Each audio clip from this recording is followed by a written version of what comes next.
오늘 우리 함께 읽을 말씀 예레미야 19장 6절입니다. 오늘 묵상의 주제가 살육의 골짜기. 우리 묵상의 주제를 기억하면서 오늘 말씀 함께 읽습니다. 그러므로 나 여호와가 말하노라. 보라, 다시는 이곳을 도벳이나 흰놈의 아들의 골짜기라 칭하지 아니하고 살육의 골짜기라 칭하는 날이 이를 것이라. 아멘. 이 도벳이라고 하는 지역, 원래 뜻이 미련한 곳 이런 뜻입니다. 이것이 이제 시대의 흐름에 따라서 불을 태우는 사르는 곳, 또 바알에게 제사를 드림으로 인해서 더러운 곳, 이런 의미가 되고 말았습니다. 원래 이 도벳이라고 하는 것이 이 동문 입구 쪽에 있습니다. 흰놈의 골짜기와 기드론 골짜기가 합하는 지역입니다. 그 지역이 왜 이렇게 살육의 골짜기가 되는가? 또 이 살육의 골짜기가 성경에서는 어떻게 변천되었는가를 우리가 좀 살펴봅니다. 예수님께서는 이 살육의 골짜기를 지옥불이라고 말씀하셨습니다. 마태복음 5장 22절에 나는 너희에게 이르노니 형제에게 노하는 자마다 심판을 받게 되고 형제를 대하여 나가라 하는 자는 공회에 잡히게 되고 미련한 놈이라 하는 자는 지옥불에 들어가게 되리라. 지옥불에 들어가게 될 것이다. 이때 지옥불, 이것이 게헨나라고 합니다. 흰놈의 골짜기가 히브리 말로 가이 흰놈입니다. 가이 흰놈. 이것이 헬라어로 되면서 게헨나 이렇게 번역이 됩니다. 그러니까 이 도벳이라고 하는 이 살육의 골짜기가 예수님은 지옥이라고 표현하신 겁니다. 또 이것이 요한계시록에 와서는 요한계시록 18장 2절에 힘센 음성으로 외쳐 가로되 무너졌도다 무너졌도다. 큰 성 바벨론이요 귀신의 처소와 각종 더러운 영에 모이는 곳과 각종 더럽고 가증한 새에 모이는 곳이 되었도다. 이 곳이라고 하는 이 장소, 이것이 게헨나 흰놈의 골짜기 도벳입니다. 예수님께서는 지옥이라고 표현했고 요한계시록에 와서는 각종 더러운 영이 모이는 곳이다. 그래서 이렇게 왜 이렇게 되었는가 하는 겁니다. 흰놈의 골짜기가 예루살렘 성전에서부터 아주 멀리 있는 곳이 아닙니다. 바꿔 말하면 우리의 삶 가운데 있습니다.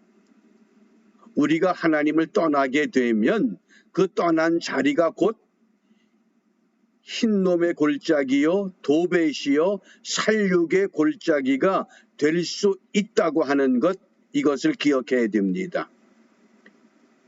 우리가 지옥이라고 하는 것이 죽어서 가는 그곳이 아닙니다. 우리가 살아있을 때에 하나님과 관계가 단절되고 하나님을 떠나게 되는 그 자리가 곧 그것이 게헨나요, 그것이 더러운 영이 거하는 것이요, 그게 죽음의 골짜기요 살육의 골짜기가 될 수밖에 없다는 것을 오늘 우리에게 말씀하십니다. 그러면 왜 이렇게 되었는가 하는 겁니다. 왜 이 미국이라고 하는 청교도 신앙의 기초 위에 세워진 정말 이 아름다운 나라가 왜 이 지경이 되었는가, 왜 그랬는가 하는 겁니다. 그 이유를 예레미야 19장 1절에서 우리가 찾아봅니다. 예레미야 19장 1절 우리 함께 읽습니다. 여호와께서 이같이 말씀하시되 가서 토기장이의 오지병을 사고 백성의 어른들과 제사장의 어른 몇 사람을 데리고 아멘. 어제 예레미야 18장에서는 토기장이의 집으로 가라고 말씀하시면서 토기장이의 손에 아직도 이 질그릇을 만드는 진흙이 그 손 안에 있음을 말씀했습니다. 그런데 그 손 안에 있던 진흙이 이제는 오지병, 질그릇으로 만들어졌습니다. 이 만들어진 이것을 10절 말씀에 보면 가서 깨버리려는 겁니다. 완성된 그릇이 깨지면 다시는 복구할 수 없습니다. 진흙으로 있을 때는 토기장이는 여호와 하나님이시고 진흙은 하나님의 백성이라고 소개했습니다. 아직 하나님의 손에 있을 때에는 하나님께서 이 백성들을 하나님 편에 두고 계시지만은 그릇으로 만들어져서 깨져버린 다음에는 하나님이 관여하지 않겠다고 하는 아주 엄중한 경고입니다. 그럼 왜 이렇게 되었느냐? 오늘 상징적으로 말씀을 합니다. 백성의 어른들, 제사장의 어른 몇 사람, 이게 누굽니까? 백성의 어른들은 쉽게 말하면 정치 지도자, 제사장의 어른은 종교 지도자. 그러면 이 시대에 정치가들과 종교인들이 어떤 삶을 살았느냐? 그들의 삶에 의해서 도벳이 흰놈의 골짜기가 어떤 골짜기로 바뀐다고 말씀합니까? 살육의 골짜기, 죽음의 골짜기. 누구 탓입니까? 정치하는 어른들과 신앙을 가르쳐야 할 어른들이 어른스럽지 못한 삶을 살았다 그 뜻입니다. 오래 참고 기다리시는 여호와 하나님께서 기다리고 기다리다가 결국에는 이제 선지자 예레미야에게 자 그러면 이제 가라. 토기장이에게 가서 질그릇 사라. 그리고 그 질그릇을 가지고 정치 지도자, 종교 지도자 그들을 데리고 가서 이걸 그들의 목전에서 깨버려라. 무슨 뜻입니까? 내가 너희들을 포기하겠다. 내가 너희들을 버리겠다. 유다 나라를 멸망시킬 것이라고 확실하게 보여주라고 지금 말씀하십니다. 그렇게 되면 어떻게 되냐고 이제 예레미야 19장 2절입니다. 하시드문 어귀 곁에 있는 이 하시드문은 질그릇 조각의 문이란 뜻입니다. 흰놈의 아들의 골짜기로 가서 거기서 내가 네게 이른 말을 선포해라. 이 흰놈의 골짜기, 흰놈의 아들의 골짜기, 이게 역사적으로 보면 어떤 역사가 있었느냐? 아하스 왕과 므낫세 왕은 거기에서 몰렉을 숭배하는 제사를 드렸습니다. 그러자 요시야 왕 때 와서는 이게 도대체 말이 되느냐?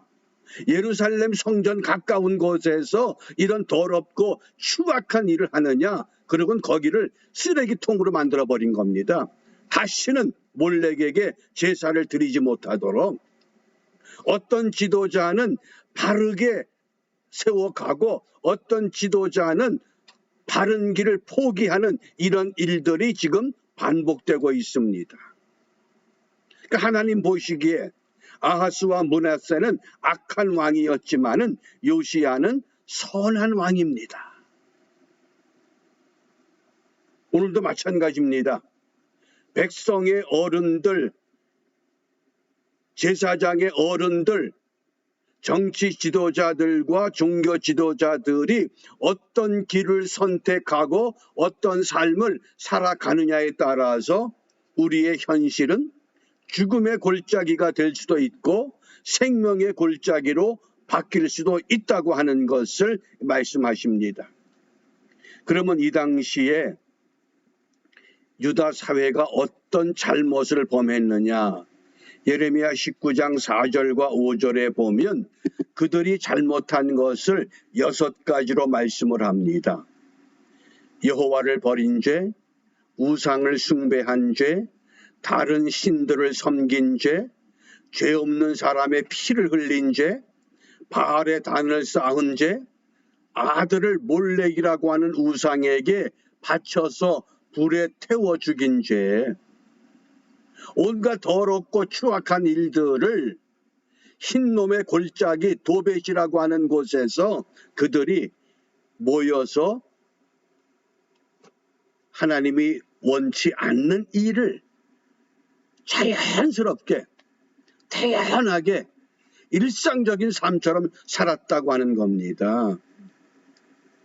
그렇기 때문에 오늘 하나님은 선지자 예레미야를 부르셔서 아주 단호하게 말씀하십니다. 예레미야 19장 11절입니다. 함께 읽습니다. 그들에게 이르기를 만군의 여호와께서 이같이 말씀하시되 사람이 토기장이의 그릇을 한번 깨뜨리면 다시 완전하게 할 수 없나니 이와 같이 내가 이 백성과 이 성을 파하리니 그들을 매장할 자리가 없도록 도벳에 장사하리라. 너무 사람들이 많이 죽어서 그들을 묻을 땅도 없을 정도로 심각한 현상이 일어나게 될 것이라고 말씀합니다. 우리가 그런 것 경험하지 않았나요? 갑자기 우한 코로나 바이러스가 창궐하면서 이 뉴욕만 하더라도 갑자기 매장할 땅이 없어가지고 한동안 방황했던 때가 있습니다. 그런데 아직도 어른들이 정신 차리지 못하면 정치 지도자들과 종교 지도자들이 하나님 앞에 부끄러운 줄 모르면 이런 일이 반드시 일어날 것이라고 벌써 선지자 예레미야를 통해서 우리에게 말씀하신 겁니다. 정치는 정치고 신앙은 신앙이고 이게 아닙니다. 하나님이 보시는 것은 정치를 바꿀 수 있는 신앙, 세상의 부조리를 바르게 잡을 수 있는 믿음, 이것을 주님이 원하십니다. 그래서 이 오지병 질그릇을 깨트리라고 말씀합니다. 이건 상징적인 행동입니다. 13장에는 배띠를 사서 그것을 유브라데 가서 묻고 다시 그것을 꺼내오는 그런 상징. 토기장이의 집에 가서 토기장이가 만드는 질그릇에 그 흙을 보라고 하는 상징. 근데 오늘은 아예 이제 만들어진 질그릇을 깨버리는 겁니다. 이건 어떤 의미가 있느냐? 2가지입니다. 죄를 기억나게 하는 겁니다. 오늘 이 말씀을 통해서 선지자 예레미야에게만 주신 말씀이 아니라 이 시대를 살아가는 우리들에게 정말 우리가 하나님 앞에 잘못된 것이 무엇인가를 찾아내야 합니다. 왜냐하면 이게 깨지면 다시는 복구할 수 없습니다. 질그릇 깨진 건 다시 만들 수 없습니다. 그래서 깨진 항아리처럼 다시 회복할 수 없는 그런 절박한 비참한, 사람들이 너무 많이 죽어서 묻을 땅조차 없는 그런 일이 일어나기 전에 하나님께서 오늘 우리에게 말씀하십니다. 무엇을 말씀하실까요? 오늘의 결론입니다. 예레미야 19장 15절 마지막 절 말씀입니다. 함께 읽습니다. 만군의 여호와 이스라엘의 하나님이 말씀하시되 보라, 내가 이 성에 대하여 선언한 모든 재앙을 이 성과 그 모든 촌락에 내리리니 이는 그 목을 곧게 하여 내 말을 듣지 아니함이니라 하셨다 하라. 아멘. 목을 곧게 하여 내 말을 듣지 아니하였다. 무슨 뜻입니까? 교만해서 진리의 외침을, 하나님의 깨우침을 이젠 들을 필요가 없다. 이런 때가 되었기 때문에 이제라도 정신을 차리고 깨어나라고 말씀을 하십니다. 지옥이라고 하는 것이 이 게헨나, 살육의 골짜기, 흰놈의 아들의 골짜기, 도벳이라고 하는 것은 우리와 먼 곳에 있는 것이 아닙니다. 내가 죽음 후에 가는 그런 세계가 아니라 이 땅에서 잠시 주님을 떠나면, 잠시 주님을 잊어버리면 바로 그 자리가 어떤 자리가 됩니까? 살육의 골짜기가 될 수밖에 없다고 말씀하십니다. 그러므로 바울은 우리에게 이렇게 권면했습니다. 우리의 삶이 죽음의 골짜기에 영향을 받지 않기 위해서 생명의 골짜기로 잔잔한 물가로 푸른 초장으로 인도함을 받는 삶을 회복해 나가기 위해서 항상 기뻐하라, 쉬지 말고 기도하라, 범사에 감사하라. 아주 쉽고 용이하게 설명했습니다. 다른 거 생각하지 말고 오늘도 우리가 항상 기뻐하고 쉬지 말고 기도하고 범사에 감사하는 이런 믿음을 회복하면 우리는 하나님의 음성을 들을 수 있습니다. 다른 것 부여잡는 것이 아니라, 다른 것을 듣는 것이 아니라, 다른 것에 관심이 있는 것이 아니라 오늘 주님께서 우리에게 무엇을 말씀하시는가, 우리가 그 말씀을 듣기 위해서 오늘 우리 기도 제목 3가지를 소개합니다. 겸손히 주님과 동행하게 하소서, 신앙의 본이 되게 하소서, 주의 말씀만 듣게 하소서. 그래서 우리가 이 시대에 신앙의 어른들이 되어서 우리 다음 세대에 우리가 누렸던 이 세상보다 더 좋은 세상을 우리가 유산으로 물려줄 수 있기 위해서 다시 결단하고 주님이 기뻐하는 믿음의 삶을 우리가 함께 이루어내는 은혜가 충만한 이 한날이 되시기를 주님의 이름으로 부탁하며 축복합니다. 기도합니다. 모든 만물을 하나님의 뜻에 맞도록 이 땅의 지도자들을 통해 하나님과 방향을 맞추기를 원하십니다. 그러나 우리가 잠깐 욕심에 빠져서 잠깐 주님을 바라보지 못함으로 이 아름다운 세상을 혼돈의 땅으로 만들었다면 이 시간 우리 모두에게 깨우침을 허락하여 주시고 온전히 하나님의 말씀 가운데서 우리의 잘못된 모든 것들을 되찾아 주님 앞에 내려놓고 겸손히 주님과 동행하기를 원합니다. 믿음의 사람으로 본이 되기를 원합니다. 진리의 말씀만을 따라갈 수 있는 하나님의 백성과 하나님의 교회로 우리 모두를 축복하셔서 어둡던 땅에 빛이 들어오게 하시고 절망의 땅에 소망이 오게 하시고 죽음의 땅에 생명이 샘솟는 땅으로 회복시켜 주시옵소서. 이러한 은혜가 우리 모두에게 임하기를 간절히 소원하며 주님께서 가르쳐 주신 기도로 함께 기도합니다. 하늘에 계신 우리 아버지, 아버지의 이름을 거룩하게 하시며 아버지의 나라가 오게 하시며 아버지의 뜻이 하늘에서와 같이 땅에서도 이루어지게 하소서. 오늘 우리에게 일용할 양식을 주시고 우리가 우리에게 잘못한 사람을 용서하여 준 것 같이 우리 죄를 용서하여 주시고 우리를 시험에 빠지지 않게 하시고 악에서 구하소서. 나라와 권능과 영광이 영원히 아버지의 것입니다. 아멘.